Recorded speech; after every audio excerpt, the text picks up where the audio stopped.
किसी शहर में एक बड़ा धर्मात्मा राजा राज करता था। उसके दान धर्म का प्रवाह कभी बंद नहीं होता था। हर जगह राजा बढ़ चढ़कर दान दक्षिणा देता था। एक दिन उसके यहाँ एक साधु आया। उसने राजा से कहा, राजन, सुना है तुम बहुत दान धर्म करने वाले राजा हो। तुम्हारे यहाँ से कोई भी खाली हाथ नहीं जाता। क्या मैं जो मांगूंगा वो तुम मुझे दे सकोगे? राजा बोला, कहिए साधु महाराज, आपको क्या चाहिए? साधु ने कहा, या तो 12 वर्ष के लिए अपना राजपाट दे दो या अपना धर्म दे दो। साधु की बात सुनकर पहले तो राजा चिंता में पड़ गया, फिर सोच विचार कर उसने कहा, महाराज, मैंने राजपाट सब आपको दिया, संभालिए इस राजपाट को। इतना कहकर राजा वहां से बिना कुछ लिए सब कुछ छोड़ छाड़ बिल्कुल अकेला चल पड़ा। चलते चलते मार्ग में एक बगीचा आया। वहीं एक कुआं और प्याऊ भी था। बड़ा रम्य स्थान था। राजा वहीं विश्राम करने के विचार से ठहर गया।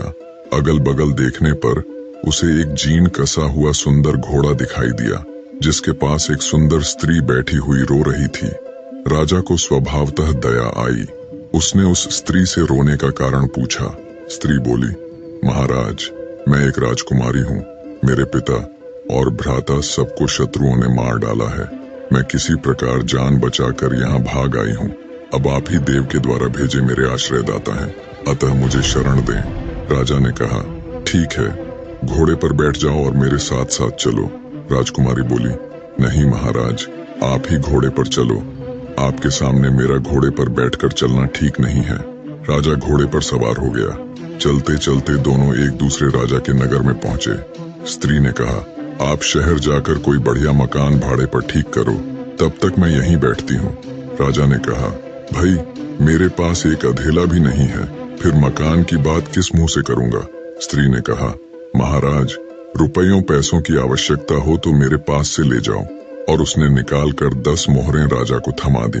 राजा भी मकान ठीक कर आया और राजकुमारी को लेकर उसी मकान में गया और उन्हें वहां छोड़कर बाहर से घोड़े और उस स्त्री के लिए भोजन सामग्री ले आया। राजकुमारी ने भोजन तैयार किया और राजा से भोजन करने को कहा। राजा ने कहा, अरे, आप भी तो भोजन करो।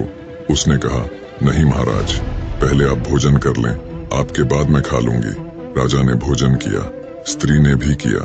दूसरे दिन उस स्त्री ने कहा, राजन, आपको अधिक कष्ट होता है काम करने में, क्यों ना एक नौकर रख लो? राजा बोला, भाई, मेरे पास तो एक अधेला भी नहीं है और तुम मुझसे राजाओं की सी बात कर रही हो। स्त्री ने कहा, राजन, आप असमंजस में ना पड़िए। मैं औरत जात न हुई होती तो स्वयं इन कामों को कर लाती। आपको कहने भी नहीं जाती। रुपये पैसों की आपको जब भी आवश्यकता पड़े, आप हमसे निसंकोच मांग लिया कीजिए। राजा गया और एक नौकर ले आया।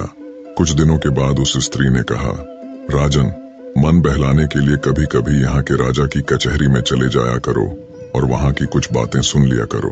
अब राजा रोज कचहरी जाने लगा। उस नगर का राजा यह समझकर कि यह मेरे मंत्रियों में से किसी का संबंधी होगा, उससे कुछ न पूछता। इधर मंत्री लोग उसकी आकृति राजा के समान देखकर राज संबंधी जानकर कुछ न बोलते। कुछ दिन यूं ही बीत गए। एक दिन राजा और मंत्री वर्ग ने आपस में आखिर उस राजा के संबंध में बातचीत की। वह किसी का कोई संबंधी तो था ही नहीं। उनको बड़ा कौतूहल हुआ। दूसरे दिन राजा ने उससे परिचय मांगा। उसने अपनी सारी बात बता दी।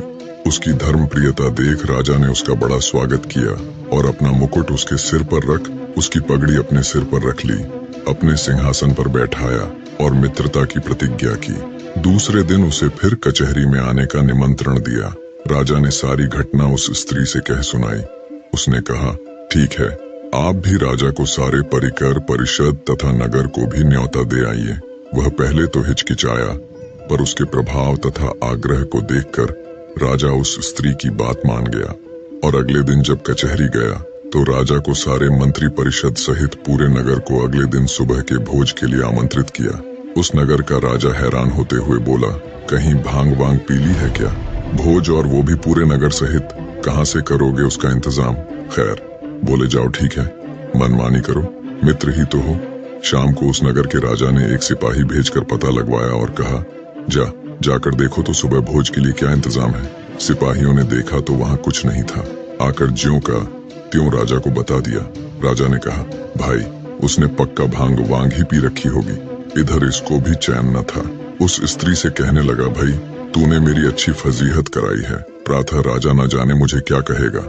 स्त्री ने कहा, महाराज चिंता न करें, यदि आपको धैर्य न हो तो उस बगीचे में देख आएं जहाँ से मुझे लिवा लाए थे। राजा ने घोड़े पर चढ़कर जो देखा तो वहाँ संपूर्ण देव वर्ग ही कार्य में तत्पर था। अनंत दिव्य ऐश्वर्य भरा था। उसके आश्चर्य का ठिकाना न रहा। प्रातः काल राजा सहित संपूर्ण नगर को भोजन कराया। इस आश्चर्य को देखकर सभी लोग आश्चर्य में डूब गए। नगर के राजा ने भी सारी व्यवस्था और भोजन के लिए उसकी भूरी भूरी प्रशंसा की। भोजनोपरांत सारा देव वर्ग अंतर्ध्यान हो गया। अब उस स्त्री ने कहा, राजन, तुमने उस साधु को कितने दिनों के लिए राज्य दिया था? जरा कागज तो देखो। राजा ने देखा तो समय पूरा हो चुका था। स्त्री बोली, तो अब आप भी अपने राज्य में जाओ और अपना राजपाट संभालो। राजा ने कहा, देवी, तुम्हें छोड़कर तो मैं एक कदम भी न जाऊंगा। स्त्री बोली, राजन, तुम मुझे क्या समझ रहे हो? मैं तुम्हारी स्त्री नहीं हूँ, मैं तो तुम्हारा धर्म हूँ। जब तुमने मुझे नहीं छोड़ा तो मैंने भी तुम्हें नहीं छोड़ा और तुम्हारी स्त्री बनकर तुम्हारे साथ रही और तुम्हें किसी प्रकार का दुख नहीं होने दिया। पर अब जैसी तुम्हारी इच्छा। निष्कर्ष, धर्म के प्रति निष्ठा ही जीवन की वास्तविक सफलता और सुख का मार्ग है। धर्म का पालन करने वाला व्यक्ति चाहे किसी भी परिस्थिति में हो, वह कभी पराजित नहीं होता। धर्म से व्यक्ति न केवल भौतिक सफलता प्राप्त करता है, बल्कि जीवन की गहराई और सत्य को भी समझता है। धर्म के बिना जीवन अधूरा और अराजक हो सकता है, लेकिन धर्म के साथ व्यक्ति हर चुनौती को पार कर सकता है।